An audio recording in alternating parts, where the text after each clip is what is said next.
ظاہر سی بات ہے پہلی دفعہ میں نے اس چیز کو بہت زیادہ اگنور کر دیا تھا۔ 3-4 دن کے بعد پھر گرمی کا ٹیمپریچر کافی زیادہ بڑھنے لگ پڑا تھا، اینڈ آپ کو بہت اچھے سے پتا ہوگا کہ ملتان میں بہت زیادہ گرمی ہوتی ہے۔ سیم یہی پیٹرن ریپیٹ ہوا، رات کو سب سوئے ہوئے تھے، میرا دوست بھی میرے ساتھ کمرے میں سویا ہوا تھا، اندر سے دروازہ بند تھا۔ جب میں پانی پینے کے لیے اٹھا تو وہ آرام سے اپنے بستر پر لیٹا ہوا تھا، لیکن جب میں باہر ہال میں پانی پینے کے لیے گیا تو میں نے اسے دوبارہ وہاں پر دیکھا اور وہ اسی حالت میں نماز پڑھ رہا تھا۔ میں چونک گیا، میں نے اپنی آنکھیں ملی اور دوبارہ اسی پانی سے اپنے منہ کو دھویا۔ جب میں بھاگ کر ہال کی آخر پر گیا تو میں نے دیکھا وہاں پر اب کوئی نہیں ہے۔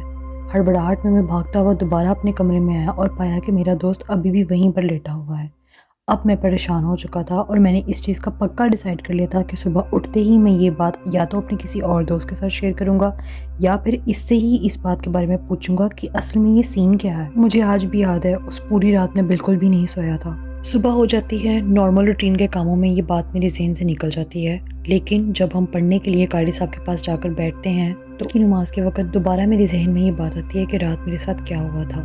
میں اٹھا اور بہت ہی تیزی سے، اس سے پہلے کہ اس جماعت کے ساتھ نماز ہونے لگ پڑے، میں بھاگا اور جا کر میں نے اپنے دوست سے یہ پورا ماجرا بیان کیا اور اس چیز کے اوپر پریشر ڈالا کہ تم نے جو بھی بات مجھ سے کرنی ہے سچ کرنا، ادروائز میری تمہاری کوئی دوستی نہیں رہے گی۔ وہ اسی وقت گھبرا گیا، زمین پر گر گیا اور اس نے روتے ہوئے مجھے کہا کہ پلیز یہ بات کسی اور کو مت بتانا اور قاری صاحب کو بھی مت بتانا، ادروائز مجھے یہاں سے وہ لوگ نکال دیں گے۔ اسے روتا ہوا دیکھ کر ظاہر سی بات ہے میرا بھی دل اچھا نہیں محسوس کر رہا تھا، اس لیے میں اگلی بات اس سے پوچھنا بالکل بھول گیا اور اس قصے کو میں نے اپنے دماغ سے بالکل نکالا۔ تھوڑے ہی دنوں کے بعد میرے ابو مجھے مدرسے سے لینے کے لیے آ گئے، اپنی فیملی کے ساتھ کچھ ٹائم سپینڈ کرنے کے لیے، اور میں ان کے ساتھ چلا گیا۔ سب کو اللہ حافظ بول کر میں گھر واپس چلا گیا اور 5-6 دنوں کے بعد جب میں واپس آیا تو میں نے پایا کہ میرا وہ دوست اب اس مدرسے میں نہیں پڑھتا اور قاری صاحب اس کی پور پرفارمنس کی وجہ سے اتنے زیادہ تنگ آ چکے تھے کہ انہوں نے اسے مدرسے سے باہر نکال دیا۔ یہ جان کر مجھے بہت ہی دکھ ہوا اور مجھے بہت ہی اکیلا محسوس ہونے لگ گیا۔ اوبویسلی وہ میرا سب سے بیسٹ فرینڈ تھا اور یہ وہ زمانہ تھا جب نہ تو فون تھے نہ انٹرنیٹ تھا، تو خط وغیرہ بھی بہت ہی مشکل سے لکھ سکتے تھے ہم، کیونکہ ہمیں چھوٹے چھوٹے بچے تھے اور مدرسے میں اس طرح کا کوئی ماحول نہیں تھا کہ ہم خط وغیرہ لکھ کر کسی سے بھی کانٹیکٹ زیادہ رکھ سکتے۔ ظاہر ہے میں اسے بہت زیادہ مس کرتا تھا، چاہے نارمل کام ہو، پڑھائی ہو یا کوئی بھی اور بات ہو، مجھے اس کی بہت یاد آتی تھی، کیونکہ ایک کمپینین شپ کے اندر آپ کو اپنا کمپینین اس لیے بہت زیادہ امپورٹنٹ لگتا ہے کہ آپ اس سے بہت زیادہ باتیں اپنی شیئر کر سکتے ہو، اور یہ اکیلا پن بہت زیادہ بری چیز ہے۔ میں اب اس کمرے میں اکیلا رہتا تھا۔ کچھ ہیبٹس میری اس طرح کی ڈیولپ ہو چکی تھیں کہ وہ بہت ہی چھوٹی ایج سے میرے اندر تھیں، جیسے کہ میرے کپڑے بہت زیادہ صاف ستھرے ہوں، بہت اچھی خوشبو میں نے لگائی ہو جس کے لیے اکثر میں پاؤڈرز اور عطر کا استعمال کرتا تھا۔ زیادہ تر مجھے سفید رنگ کی شلوار قمیض پہننا، وہ بھی جو بہت ہی اچھے سے کلف لگی ہوئی اور پریس ہوئی ہو، پسند تھی۔ بہت ہی چھوٹی ایج سے میری یہ ایک ہابی سی تھی۔ اس کے علاوہ دن میں 2 دفعہ نہانا اور ساتھ ہی ساتھ 5 دفعہ وضو کرنے کے بعد اپنے بالوں کو سیٹ رکھنا، ناخنوں کی صفائی اور جو بیسک ہائیجین ویلیوز ہوتی ہیں ان سب کو میں بہت ہی زیادہ پراپرلی فالو کرتا تھا۔ ہمیشہ سے مجھے اس چیز کا آئیڈیا تھا کہ میری فزیکل اپیرنس میری پرسنالٹی کا آلموسٹ 80% ہوگی، اس لیے میں ہمیشہ اس کو پالش رکھتا تھا۔ آپ اس کو میری سادگی کہہ لو یا یہ کہہ لو کہ مجھے ہمیشہ صاف ستھرا رہنا بہت زیادہ پسند ہے۔ میں اور میرا وہ روم میٹ، ہم لوگ بہت اچھے دوست بن چکے تھے، اس لیول تک کہ اسے بہت اچھے سے آئیڈیا تھا کہ کون سا عطر میرا سگنیچر فریگرنس ہے، لیکن میں نے کبھی بھی اسے اس عطر کا نام نہیں بتایا تھا۔ ظاہر سی بات ہے اب اکیلا ٹائم مجھے زیادہ اسپینڈ کرنا پڑتا تھا کیونکہ اور کوئی میرا اتنا خاص دوست نہیں تھا۔ ایک دن ویسے ہی دوپہر کے کھانے کے بعد میں مدرسے کے گراؤنڈ میں چلا گیا اور وہاں پر دیوار پر جا کر بیٹھ گیا۔ ہلکی ہلکی سی ہوا چل رہی تھی، دھوپ نہیں تھی لیکن موسم تقریباً ٹھنڈا ہی تھا۔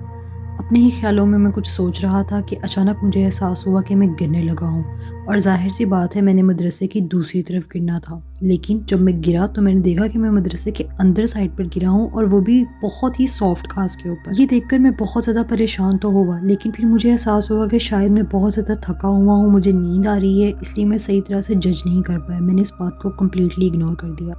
اب یہاں پر ایک ایسا سیریز آف ایونٹ شروع ہونے لگ گیا جو بہت ہی مشکل سے ختم ہوا۔ کئی دفعہ میرے دھونے والے کپڑے خود ہی دھل جاتے تھے، جن کپڑوں کو میں نے پریس کرنا ہوتا تھا وہ خود ہی پریس ہو جاتے تھے، میری چیزیں ایکسٹرا آرڈینری صاف رہنے لگ پڑتی تھیں، جس کے اندر میرا ڈریسنگ ٹیبل اور میرے وہ کپڑے جن کو میں نے فولڈ کر کے الماری میں رکھنا ہو وہ بھی انکلوڈیڈ۔ چھوٹی چیزیں تھیں جو بہت زیادہ عجیب تھیں، لیکن میں جب بھی اپنے باقی دوستوں سے یا مدرسے کے کسی بھی قاری صاحب سے ان کا ذکر کرتا تھا تو وہ مجھے اگنور ہی کر دیتے تھے، اور انہیں لگتا تھا کہ شاید میں کسی اور مذاق کے ویسے کئی دفعہ جسٹ بچے اٹینشن لینے کی خاطر خود سے ہی کئی دفعہ باتیں بنا دیتے ہیں، ان کو میری ان باتوں سے اسی طرح کی فیلنگ آتی تھی۔ خیر آہستہ آہستہ گرمیوں کا موسم جانے لگ پڑا اور سردیوں کا موسم آنے لگ پڑا۔ جب سردیاں آتی ہیں میں ہمیشہ ایک دفعہ ضرور بیمار ہوتا ہوں اور مجھے ایک دفعہ بہت زیادہ تیز بخار ہو گیا۔ پہلے 1-2 دن تو میں نے بخار کو اگنور کیا اور کوشش کی کہ جو میری اسٹڈی ہے میں اس کو کمپلیٹ کروں، بٹ میری یہ کوشش بالکل بھی سکسیسفل نہ ہوئی اور ایونچولی مجھے بیڈ ریڈن ہونا پڑا کیونکہ میرا بخار بڑھتا ہی جا رہا تھا، بالکل بھی سٹیبل نہیں ہو رہا تھا۔ یہ بات تو اب ہم سب کو ہی پتہ ہے کہ جب بھی ہمیں کبھی بخار ہوتا ہے تو ہمیں تھوڑی بہت ہی ہیلوسینیشنز ضرور ہوتی ہیں، لیکن میرے کیس میں یہ ہیلوسینیشنز بہت زیادہ بڑھ گئی تھیں۔ مجھے ہمیشہ وہ اپنا فرینڈ اپنے روم میں نظر آتا تھا، جیسے وہ کوئی میرا کام کر رہا ہو، بیڈ کو سیٹ کرنے سے لے کر میری الماری کو صاف کرنے تک مجھے وہ ہمیشہ اپنے کمرے میں ہی نظر آتا تا۔ سم ٹائمز مجھے ایسا لگتا تھا کہ شاید یہ میرے اپنے دماغ کا خیال ہے کیونکہ میں اسے بہت زیادہ مس کر رہا ہوں، پلس میری طبیعت بھی نہیں ٹھیک۔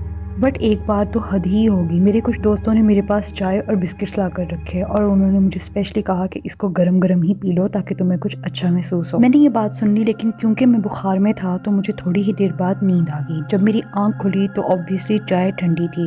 میں نے اپنے دل میں سوچا کہ کاش میری چائے گرم ہو جائے۔ پھر بعد میں اٹھا، واش روم گیا، منہ ہاتھ دھویا اور جب میں واپس آتا ہوں تو میری چائے بالکل گرم تھی۔ یہ دیکھ کر میں بہت زیادہ شوق میں آ گیا اور میں نے بھاگ کر جا کر اپنے قاری صاحب کو ساری سچویشن سنائی۔ قاری صاحب نے مجھے کہا کہ شاید تم بیمار ہو، اس وجہ سے تمہیں ایسی ہیلوسینیشنز آ رہی ہیں، اور انہوں نے مجھے کچھ تسبیحاں وغیرہ بتائیں کہ تم بیٹھ کر یہ تسبیحاں وغیرہ کرو اور اپنی میڈیسنز کو بالکل ٹائم پر بھی لو۔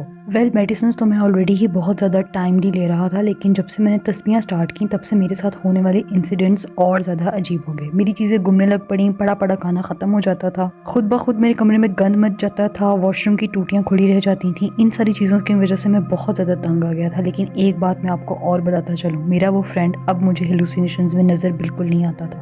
ایک دن میں نے اپنی ہمت جٹائی اور جا کر قاری صاحب کو سارا واقعہ سنایا۔ جس دن میں نے اسے کمرے میں سویا ہوا پایا تھا اور ساتھ ہی باہر نماز پڑھتے دیکھا تھا، اس دن سے لے کر آج دن کی ساری سچویشنز میں نے ان کو 1 by 1 کمپلیٹ سنا دی۔ بس قاری صاحب کو یہ بتانے کی دیر ہی تھی کہ میری لائف میں اور مصیبتیں شروع ہو گئی۔ میرا بخار تھا جو اترنے کا نام ہی نہیں لیتا تھا، میرے کپڑے تھے جو بڑے بڑے پھٹ جاتے تھے، چیزیں مزید گمنے لگ پڑیں اور میرے ساتھ اور بھی کافی زیادہ الٹی سیدھی حرکتیں شروع ہو گئی، جیسے کہ میری سنیکس مجھے میرے جوتوں کے ڈبوں میں سے ملتی اور جہاں پر میں کپڑے طے کر کے رکھتا تھا وہاں پر میرے گندے جوتے پڑے ہوئے ہوتے تھے۔ ایسا لگتا تھا کہ کوئی بہت زیادہ میرے ساتھ شرارتیں کر رہا ہے مجھے تنگ کرنے کے لیے، لیکن حد تو اس دن ہو گئی۔ اس دن میں نے اپنے صاف سفید بستر کے نیچے ایک مری ہوئی بلی کو پایا۔ اس بلی کے ہاتھ پاؤں کاٹ دیے گئے تھے، لیکن حیرت کی بات یہ تھی کہ وہاں پر بالکل بھی کوئی خون نہیں تھا۔ ایسا لگ رہا تھا کہ جیسے بلی کو بالکل خون سے نچوڑ کر یہاں رکھا گیا ہو، اور سب سے حیران کرنے والی بات یہ تھی کہ میرے سفید بستر کے اوپر ایک بھی قطرہ خون کا نہیں۔ ظاہر سی بات ہے کوئی بھی انسان یہ دیکھ کر بہت زیادہ ڈر جائے گا۔ اس کے بعد جو سیریز میرے ساتھ سٹارٹ ہوئیں وہ اور بھی عجیب تھیں۔ نہ صرف میری بکس گمنے لگ پڑتی بٹ چلتے پھرتے میرے کپڑے بھی خود بخود پھٹ جاتے۔ اب یہ چیزیں بیر سے باہر تھیں۔ میں نے اپنے گھر بھی ان سارے واقعوں کے بارے میں بتایا اور انہوں نے میرے قاری صاحب سے کانٹیکٹ کیا۔ قاری صاحب نے اب اسٹرکٹلی مجھے میرے روم کے اندر ہی رہنے کو کہا اور ساتھ ہی مجھے کچھ تسبیحاں دیں جو مجھے ضرور کرنی تھی۔ دن رات گزری اور اس طرح پورا ایک ہفتہ گزر گیا۔ یہ ہفتہ بہت ہی عجیب تھا، جیسے میں نے سارے میٹرز اپنے ساتھ بتائے جو میرے ساتھ ہو رہے تھے، انہی کو تھوڑا سا اور پیس اپ کر لو، اسی طرح کی سیم چیزیں میرے ساتھ ہوتی رہیں، جس کے اندر مرے ہوئے جانور مجھے اپنے کمرے سے بہت زیادہ ملتے، بٹ کیونکہ مجھے کمرے سے باہر نکل کی پرمیشن نہیں تھی اسی لیے میں نے کمرے کے اندر ہی اپنا سارا ٹائم گزارا۔ اس دوران کبھی میری طبیعت بہت زیادہ خراب ہو جاتی اور کبھی ٹھیک محسوس ہوتی۔ جب پورا ہفتہ ختم ہو گیا تو قاری صاحب میرے پاس آئے۔ میں بہت زیادہ حیران تھا کہ اب میرے ساتھ کوئی بھی اور ایسی عجیب حرکت نہیں ہو رہی تھی۔ قاری صاحب نے مجھے بہت ہی آرام سے بٹھایا اور مجھے سمجھایا کہ میرا وہ دوست جو میرے پاس میرے مدرسے میں ایڈمیشن لینے کے کچھ ہی دن بعد آ کر بن چکا تھا، وہ ایکچولی میرا کوئی دوست نہیں تھا بلکہ وہ ایک ہندو چڑیل تھی جسے میں بہت اچھا لگا۔ وہ توبہ ٹیک سنگھ سے ہی میرا پیچھا کر رہی تھی اور چاہتی تھی کہ وہ مجھ سے شادی کر لے۔ اسی کے چلتے ہوئے اس نے کوشش کی کہ شاید وہ اسلام قبول کر لے اور اس کے بعد وہ تمہارے ساتھ ایک لڑکے کے روپ میں مدرسے میں داخل ہوئی اور یہاں پر ایک بچہ بن کر ایڈمیشن لیا۔ اسی کے چلتے ہوئے وہ تمہارا دوست بنی، مدرسے میں تمہارے بہت کام آتی تھی، تمہارے کلوز آئی اور چاہتی تھی کہ تمہارے دل میں اس کے لیے ایک اسپیشل جگہ بن جائے، اور جب یہ جگہ بہت زیادہ اسٹرانگ ہو تو وہ اپنی اصل ریولیشن تم پر لائے۔ بٹ کیونکہ تم ان دنوں اپنے پیرنٹس کے گھر چلے گئے تھے تو مجھے پتہ چل گیا کہ اس کی ریئلٹی کیا ہے اور میں نے اسے وہاں سے نکال دیا۔ جب